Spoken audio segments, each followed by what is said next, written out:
Deciphering madness, managing expectations.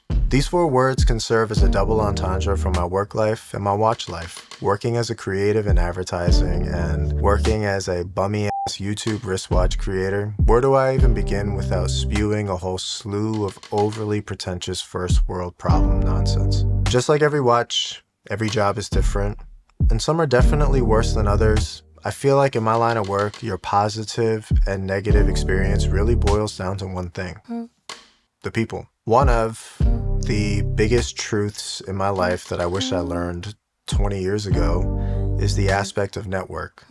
The people you surround yourself with become your community, and having an aspirational community brings aspirational outcomes. I guess it does matter who you sit with at lunch in the 9th grade.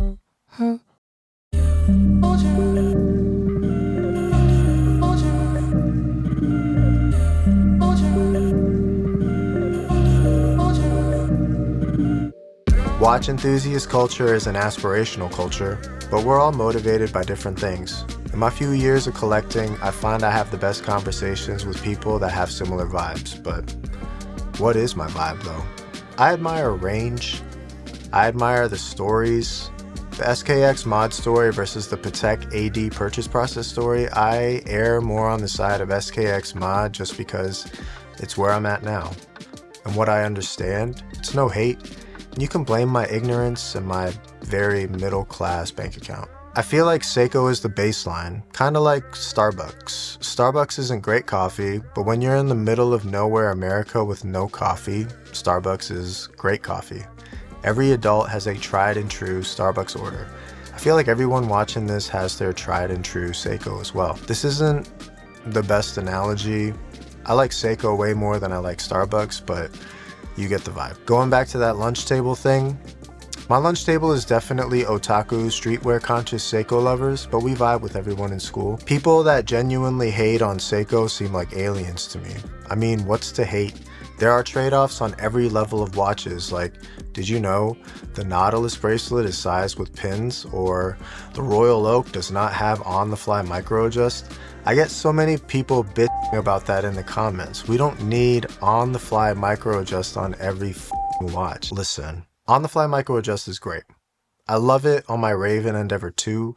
I love having it for my tool watches, but it's honestly unnecessary for the more casual daily watches. Because what's the opposite of on-the-fly micro adjust? In most cases, it's a nicely tapered, less bulky clasp that takes up less real estate, right?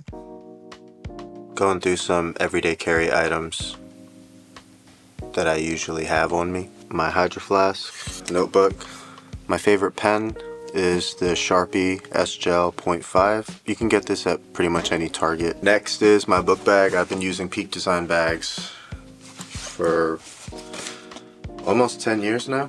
Gore-Tex Solomons. I just got these for Christmas for my sister. Shout out to you. Wintertime, fingerless gloves.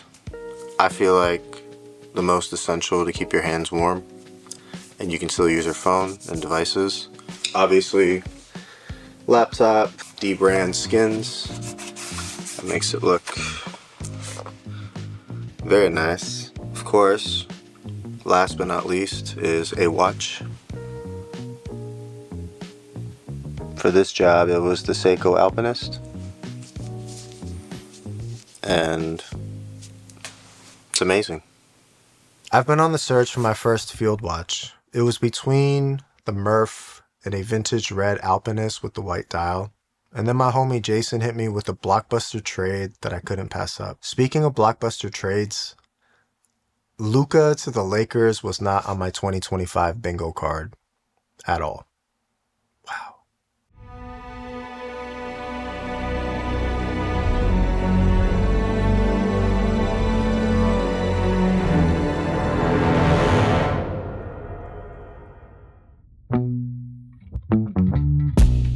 This is the Seiko Prospex SPB119. I must say, from a wrist time perspective, This is one of the most enjoyable watches I've worn so far. The dimensions are solid and the strap this watch comes with is actually pretty nice. This watch that I own has some modifications. The owner before Jason replaced the crystal with a flat sapphire, getting rid of the Cyclops. I would have preferred having the Cyclops, but it's still great without it. Okay, so brief history lesson. The Alpinist debuted in either 1959 or 1961 as the Seiko Laurel Alpinist. This was Seiko's first sports watch, believe it or not, created for Japanese mountaineers. The Alpinist design language that we know and love now was introduced in 1995 and served as the precursor for all Alpinist models moving forward. This particular model, known as the Red Alpinist, is a watch I hope to own one day. Seiko then released some Sarb Alpinists, which are pretty popular among Seiko purists and enthusiasts. Then Seiko discontinued the Alpinist in 2018, released a limited edition blue dial in 2019, and reissued it again in 2020 under the Prospex line.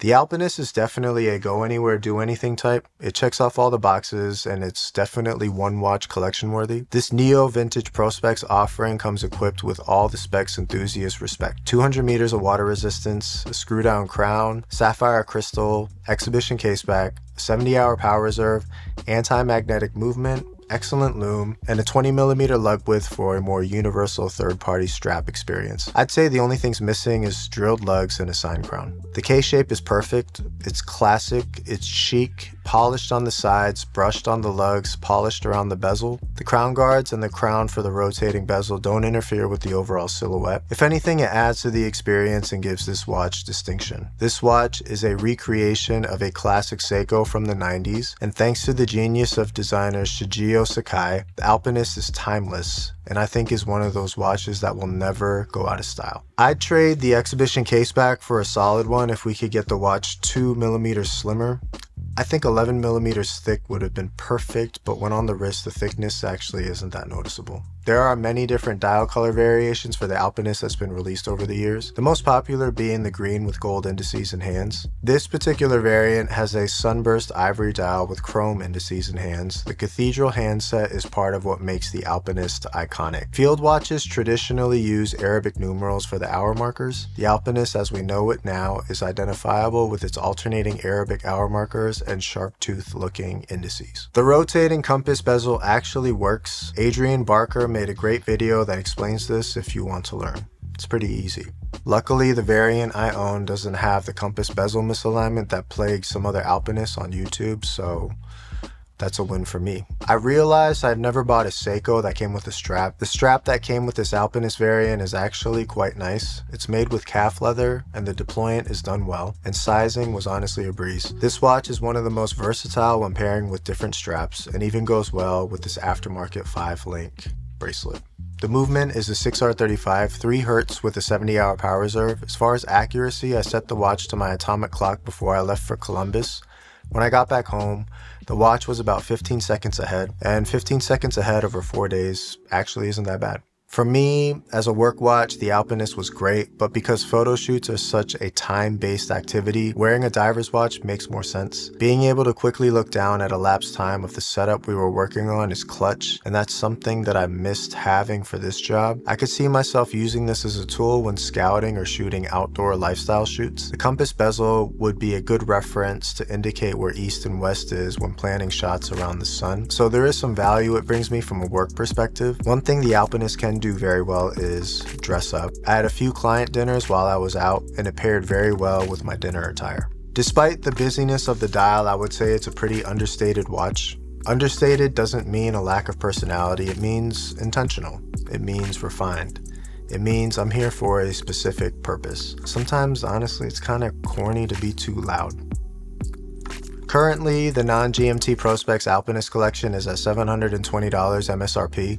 When it comes to modern Seiko and their recent price jumps, I would usually say there are some other micro brands that can get you more spec for less money, but that's mostly with their divers. The Alpinist is different. There aren't many micro brands that are trying to recreate or make homages of this watch. Maybe something closer to the baby Alpinist, but this variant with the rotating compass bezel is set apart. So if there is a Seiko that is 100% uniquely Seiko, this might be the one. I appreciate you stopping by. I want to give a quick shout out to Jason that did this trade with me. Thank you so much. I'm really enjoying it. I love wearing it. It's definitely something that I've needed in my collection, and I'm so glad that I have it. I appreciate you, bro. Thank you so much, and I hope you're well. I want to give a big thank you to everybody that checked out my last eBay video. It did really well. I'm happy to pass off the information and my experience that I had purchasing my tag. Thank you for the viewership. It means a lot to me. Anybody's first time here, hello, my name is John, and I do YouTube wristwatch reviews, but like, I guess in my own way. I appreciate you watching. If you haven't already, please like and sub. Hoping to have a busy February with new videos coming up, but my work schedule is starting to get a little crazy, so I don't know. But I'm gonna do my best.